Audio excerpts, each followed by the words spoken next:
आज सीधा सवाल में मैं बात करने वाला हूं एक ऐसे मुद्दे की जिसने 2024 के लोकसभा चुनाव के नतीजे तय किए थे। एक ऐसा मुद्दा जिसके चलते कहां तो ताल ठोकी जा रही थी बीजेपी की तरफ से, अब की बार 370 पार एनडीए को लेकर कहा जा रहा था, अब की बार 400 पार। और एग्जिट पोल भी जो आए थे 4 जून को, जो नतीजे थे उससे पहले, तो सब एग्जिट पोल भी ये कह रहे थे कि हां भाई 370 पार कर जाएगी बीजेपी, 400 आ जाएगी एनडीए की। लेकिन 272 का बहुमत का आंकड़ा भी नहीं छू पाई थी, उससे 32 पीछे रह गई थी बीजेपी, 240 पर सिमट गई थी। सरकार तो बनी, लेकिन इस दफा सरकार बनी एनडीए की। प्रधानमंत्री नरेंद्र मोदी ही बने, लेकिन यह बीजेपी की अगुवाई वाली सरकार थी, विशुद्ध बीजेपी की सरकार नहीं थी। और वो मुद्दा क्या था? वो मुद्दा था जातिगत जनगणना। नारा बुलंद किया था वो लाल किताब, संविधान की छोटी सी किताब लिए जेब में राहुल गांधी और विपक्षी खेमा अलग अलग राज्यों में घूमा और कहा कि जातिगत जनगणना जो है ये जब तक नहीं कराई जाएगी तो किसकी कितनी हिस्सेदारी या भागीदारी वो कैसे तय होगी? जिसकी जितनी संख्या भारी उसकी उतनी हिस्सेदारी या उसकी उतनी भागीदारी। और पिछड़ों का हक मारा जा रहा है, हम 50% आरक्षण की सीमा तोड़ देंगे। और आरक्षण एक ऐसा मुद्दा था जिस पर बीजेपी डिफेंसिव रही है।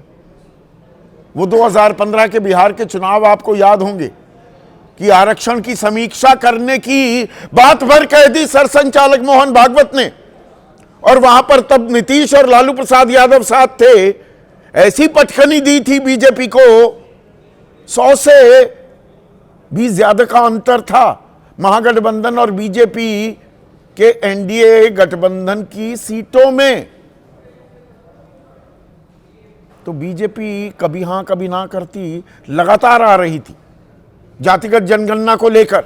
2010 में संसद में बाकायदा एक सर्वसम्मति से प्रस्ताव पारित हुआ था कि जातिगत जनगणना होनी चाहिए। 2011 में भी नहीं हुई। सोशियो इकोनॉमिक कास्ट सेंसस हुआ। 2021 में तो जनगणना ही नहीं हुई कोविड के चलते, वो 5 साल बाद हो रही है।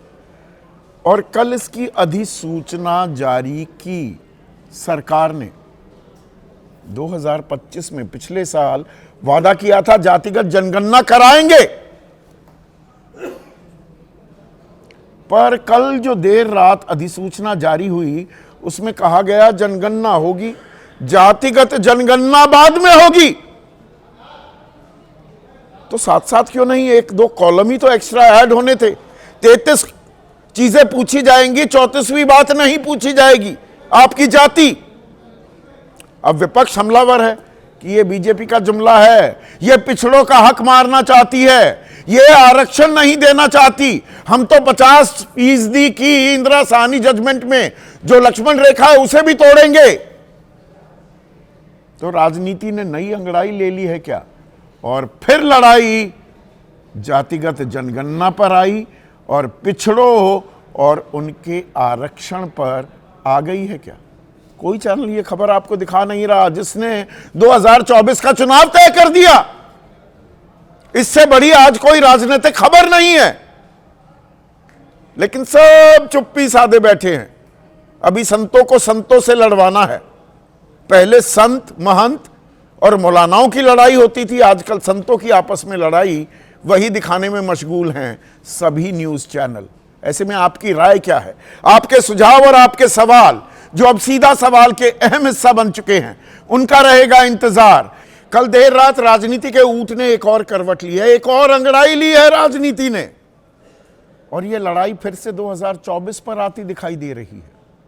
2024 में जातिगत जनगणना को एक बड़ा मुद्दा बनाया था राहुल गांधी, अखिलेश यादव, तेजस्वी यादव, इन सब लोगों ने, विपक्षी खेमे ने, कि जिसकी जितनी संख्या भारी उसकी उतनी हिस्सेदारी, यह तय होना चाहिए। पिछड़ों के सशक्तिकरण का जरिया आरक्षण को बताया गया कि 50% आरक्षण की जो लक्ष्मण रेखा, इसे हम तोड़ देंगे। संविधान की वो किताब लेकर चले विपक्षी खेमे के लोग, और बीजेपी जो विजयी रथ पर सवार थी और 370 की ताल ठोक रही थी, 240 पर वो रथ रुक गया था। लेकिन उसके बाद कॉर्स करेक्शन की बीजेपी ने। वो बीजेपी जो 2019 के बाद साफ कहने लगी थी, भाई 2021 का सेंसस होगा, जनगणना होगी, हम नहीं कराएंगे जातिगत जनगणना, सामाजिक सौहार्द बिगड़ सकता है, जातियों की आपस में लड़ाई हो जाएगी, यह तर्क दिया जा रहा था। यह बात और है कि 31 अगस्त 2018-2019 के चुनाव से पहले की बात बता रहा हूं, तब देश के गृह मंत्री राजनाथ सिंह थे, अमित शाह नहीं। उन्होंने गृह मंत्रालय की एक बैठक की अध्यक्षता करते हुए कहा कि 2021 की जनगणना में पहली बार पिछड़ा वर्ग से जुड़े आंकड़े भी जुटाए जाएंगे। एक जी रोहिणी आयोग भी बना दिया गया था 2017 में कि हम सबसे पहला पिछड़ा आयोग बना रहे हैं। और यह क्यों कहा गया था? हर चीज की एक क्रोनोलॉजी आपको पकड़ने की जरूरत है, समझने की भी जरूरत है। 2017 से यह क्यों हुआ? क्योंकि 2015 में एक राजनीतिक चूक हो गई थी बीजेपी से। सरसंघचालक मोहन भागवत ने कह दिया कि वक्त आ गया है कि आरक्षण की समीक्षा की जाए। इसे लालू प्रसाद यादव ले उड़े। बिहार का चुनाव था 2015 में, नवंबर का महीना था, और बीजेपी 55-56 सीटों पर 243 की विधानसभा है, 56 पर रह गई थी। 156 से भी ज्यादा सीटें लालू और नीतीश कुमार जीत गए। तो रीथिंक हुआ था बीजेपी में। पर 2019 के बाद 303 अपने दम पर जीतने के बाद बीजेपी फिर से कहने लगी कि भाई जातिगत जनगणना क्या जरूरत है, सद्भाव बिगड़ जाएगा। लेकिन फिर जब यह मुद्दा लेकर सड़कों पर उतर गया और इसकी गूंज सुनाई देने लगी, विपक्ष इस मुद्दे को लेकर चढ़ाई के मूड में दिखाई दिया। 2023 से ही राजस्थान, मध्य प्रदेश, छत्तीसगढ़, यहां पर चुनाव थे, बड़े राज्य हैं।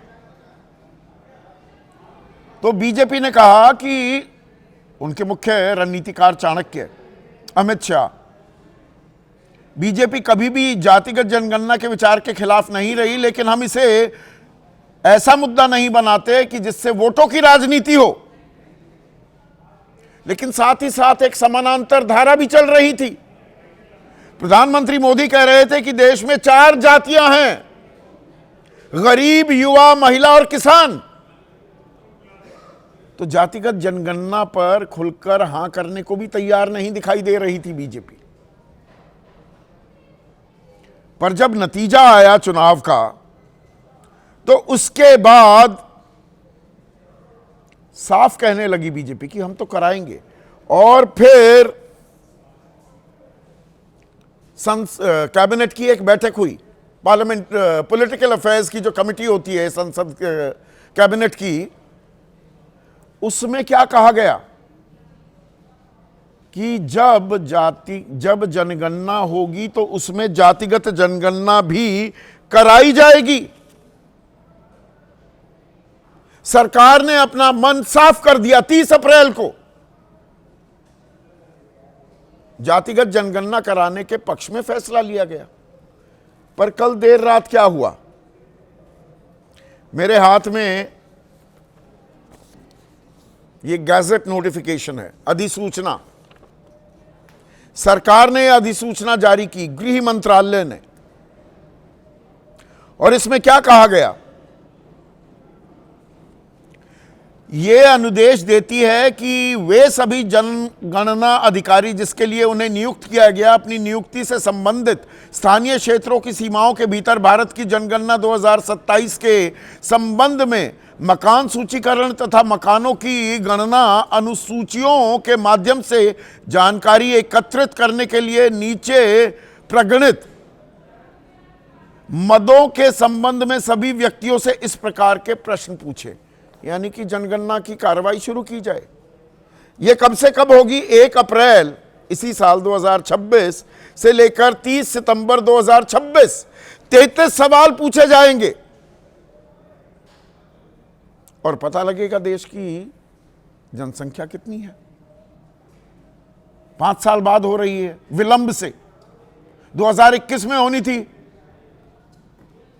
पर कोविड था, पर 2022 से तो चुनाव भी हुए, 23 में, 24 में तो मदर ऑफ ऑल इलेक्शंस हुए, सारे काम हुए इस देश में, जनगणना नहीं हुई। अभी भी सरकारी नीतियां 2011 के जनगणना के हिसाब से बन रही हैं और इसमें सवाल नहीं पूछा जाएगा आपकी जाति का। 12 नंबर पर यह पूछा जाएगा क्या परिवार का मुखिया अनुसूचित जाति, अनुसूचित जनजाति, अन्य से संबंधित है। तो जो अनुसूचित जाति और जनजातियों की तो हमारे को संख्या पता लगती है, बाकी कहेंगे हम अन्य में आते हैं, जनरल में है, पिछड़ों में है, कितने में है।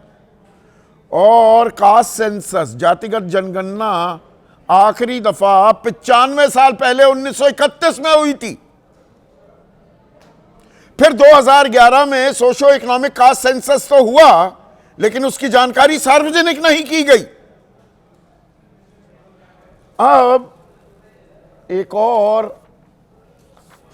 ट्वीट आया, notification of questionnaire of phase 1 of census of India 2027 house listing and housing census has been issued, जो मैंने आपको जानकारी दी कि यह पहला चरण है। द क्वेश्चनर फॉर फेज 2, दूसरे चरण के लिए सवालों की फेहरिस्त, that is population enumeration, will be notified in due course. यह प्रश्नावली यथा समय अधिसूचित की जाएगी। अरे भाई, ये डबलिंग क्यों कर रहे हो? जब 33 सवाल पूछोगे 2 सवाल और पूछ लेते, या 10 और पूछ लो, 43 सवाल पूछ लो। वही अधिकारी 2-2 बार काम करेंगे। क्यों करेंगे? जब जातिगत जनगणना करवानी है तो जाति पूछ लीजिए। अब इसी पर हमलावर हो गए अखिलेश यादव। उन्होंने भी ट्वीट किया है, जनगणना की अधिसूचना में जाति का कॉलम तक नहीं है, गिनेंगे क्या? जातिगत जनगणना भी बीजेपी का जुमला है, बीजेपी का सीधा फॉर्मूला है। ना गिनती होगी, ना अनुपातिक आरक्षण अधिकार देने का जनसांख्यिकी आधार बनेगा। जातिगत जनगणना ना कराना पीडीए समाज के खिलाफ भाजपाई साजिश है। तो सीधे इसे पिछड़ों से जोड़ दिया, उनके आरक्षण से जोड़ दिया, उनकी जनसंख्या नहीं पता लगेगी, उनकी संख्या के बारे में नहीं पता लगेगा, तो उनकी भागीदारी कैसे तय होगी? वही 2024 की काट की हांडी फिर से चढ़ाने की कोशिश कर रहे हैं अखिलेश यादव। और कांग्रेस भी हमलावर हो गई है। पवन खेड़ा उनके वरिष्ठ नेता हैं, सोशल मीडिया टीम को देखते भी हैं, उसके हेड भी हैं। वो क्या कह रहे हैं, सुनिए। अब जनगणना में जाति का कॉलम नहीं है। यह व्यक्ति जब कुछ कहे तो समझ लीजिए उसका उल्टा करेगा। ये कहते कुछ हैं, करते कुछ हैं, सोचते हैं ही नहीं। अखिलेश यादव तो कह रहे हैं इन शब्दकोशों में वचन विमुखी भाजपा का मतलब धोखा लिख देना चाहिए। तो फिर से पिछड़ों की राजनीति और आरक्षण का जिन्न बोतल से बाहर निकल गया है क्या? ये कमंडल कार्ड तो लगातार खेला जा रहा है, मंडल फिर से धुरी बनता दिखाई दे रहा है क्या आने वाली राजनीति की? और ये जातिगत जनगणना कब शुरू की जाएगी? दूसरे चरण के बारे में सूचित कब किया जाएगा?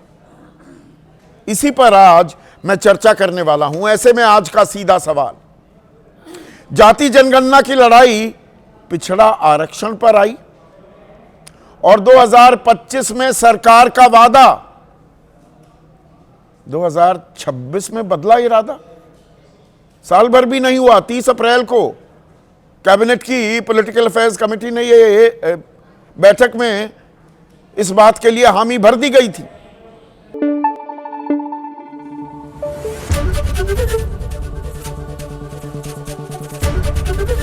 एबीपी न्यूज आपको रखे आगे।